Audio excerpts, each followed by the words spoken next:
رات کو اللہ تعالیٰ نے قرآن مجید کو لوح محفوظ سے آسمان دنیا بنا، اور پھر جو جو احکامات حضور علیہ السلام کے صحابہ کو ضرور پڑھتے اسی طرح پھر وہ آیات وہ صورتیں نازل ہوتی ہیں۔ فرمایا یہ جو رات ہے یہ رات فیصلہ کن رات ہے، فیہا یفرق کل امر حکیم، اس رات کے اندر اللہ تعالیٰ کے جو امر ہیں ان کے فیصلے کیے جاتے ہیں، ہر ایک امر کا۔ اس سے مراد کا علماء نے لکھا یعنی جس انسان نے دنیا میں آنا ہے اور جس نے دنیا سے جانا ہے کہ اس کے علاوہ رزق کمانا ہے، کھانا کھلانا ہے، جو کچھ بھی اگلے سال میں ہوگا اللہ کی بارگاہ میں کیا جاتا ہے۔ اس لیے ہم سب کو اس رات کی قدر کرتے ہوئے، غنیمت جانتے ہوئے اس رات کو اٹھ کر اللہ کی بارگاہ میں ہمیں رجوع کرنا چاہیے۔ حضرت عائشہ صدیقہ رضی اللہ تعالیٰ عنہ آپ فرماتی ہیں کہ ایک رات حضور علیہ السلام میرے بستر میں آرام فرماتے، کچھ دیر کے بعد میں نے دیکھا سرکار نہیں، کیا دیکھا؟ حضور نہیں ہے میرے بستر میں۔ فرماتی میں اٹھی باہر نکلی، حضور علیہ السلام کو تلاش کرنے لگی۔ فرماتی میں نے دیکھا کہ اللہ کے نبی جنت البقیع کے اندر سر آسمان کی طرف کیے ہوئے دعائیں کر رہے تھے۔ کہہ دو سبحان اللہ۔ اللہ اللہ سیدہ عائشہ صدیقہ رضی اللہ تعالی عنہ امہات المؤمنین میں سے میری اور تمہاری ماں، آپ فرماتی حضور علیہ السلام میرے بستر میں آرام فرماتے، میں نے دیکھا کچھ دیر کے بعد اللہ کے نبی وہاں نہیں ہے۔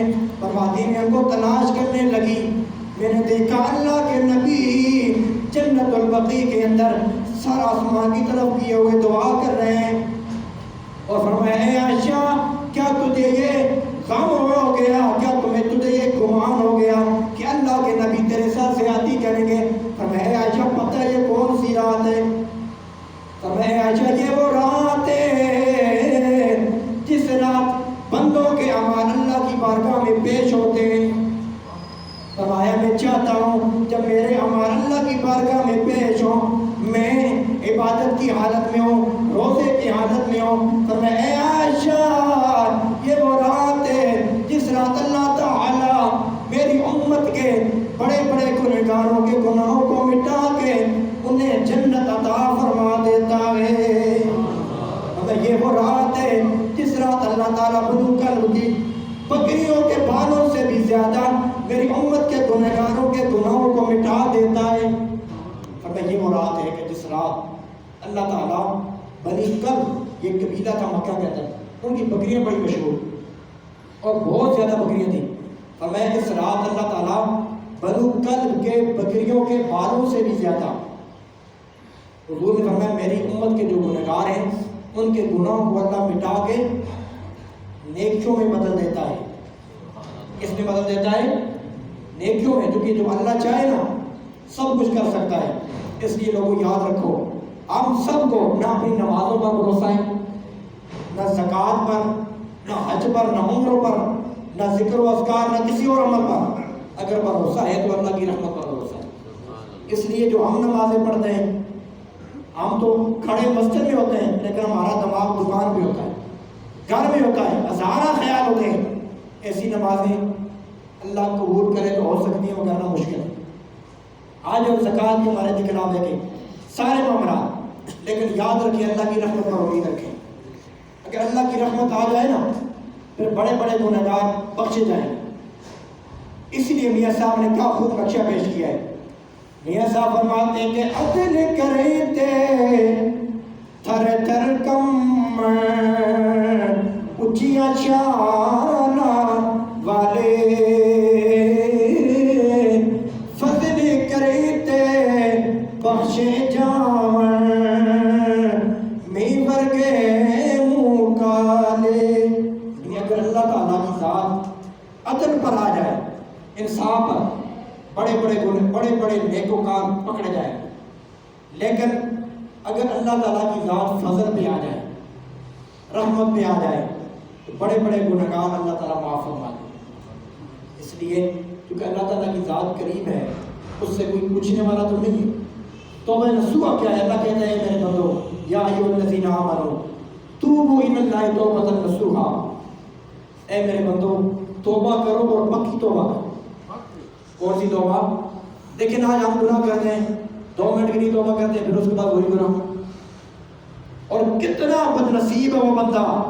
فرمایا یہ اتنی عظیم رات ہے، بڑے بڑے گنہگار بخشے جائیں گے، مگر والدین کا نافرمان، شراب پینے والا، زانی اور اس طرح کے جو حسد کرنے والا، فرمایا یہ وہ افراد ہیں جن کی اس رات بھی بخشش نہیں ہے۔ اور ہم نے کیا کرنا ہے؟ اللہ کی بارگاہ میں ایسی توبہ کرنی ہے جیسے توبہ رسوع کہتے ہیں۔ امام فخر الدین رازی رحمۃ اللہ تعالیٰ علیہ اور بڑے بڑے علماء نے لکھا توبہ رسوع کیا ہے؟ فرماتے توبہ رسوع یہ ہے کہ جس طرح مثال دی فارغ نظر بکری کے تھنوں سے دودھ نکالا جائے، کیا کیا جائے؟ کسی بھی جانور کے تھنوں سے دودھ نکالا جائے اور پھر وہ دودھ وہ واپس تھنوں میں نہیں جا سکتا، چاہے جتنی مرضی آپ کوشش کریں۔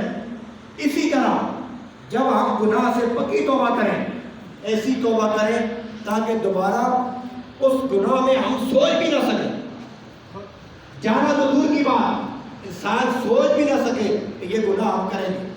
اور جب انسان اس طرح کی توبہ کرتا ہے یہ ہے پکی توبہ۔ یہ کیا ہے بولئے؟ پکی توبہ۔ اور میں اور آپ کیا ہیں؟ یا سوچو کیا کبھی ہم نے توبہ کی ہے؟ اللہ کے نبی کہہ رہے میں دن میں 100 مرتبہ توبہ کرتا ہوں، کہ جو جنت کے مالک ہیں، جن کو اللہ نے زمین و آسمان کا مالک بنایا ہے، وہ دن میں 100 مرتبہ توبہ کرتے ہیں۔ اور میں اور آپ ہم کہتے ہیں یار ہم بوڑھے ہو گئے، بیمار ہو گئے، اس کے بعد جا کے توبہ کرنے کے خیر ہے۔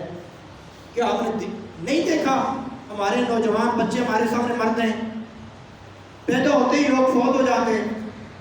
کس طرح انسان ایکسیڈنٹ کی وجہ سے بیماریاں ایسی لگ جاتی ہیں؟ کیا ہماری اتنی لمبی لمبی سوچیں ہیں کہ ہم بوڑھے ہوں گے، بیماری ہمیں آئے گی، اس کے بعد ہم توبہ کر لیں گے؟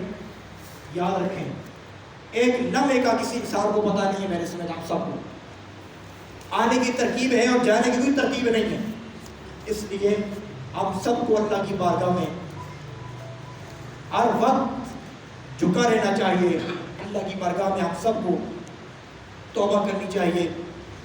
یہ ساتھ ساتھ چندہ ہو رہا ہے، میں نے پہلے جمعے کو بھی اعلان کیا تھا کہ بستر کا کام جاری ہے، کیونکہ اوپر ٹائل لگے گی اور سامان وغیرہ سارا آ گیا ہے۔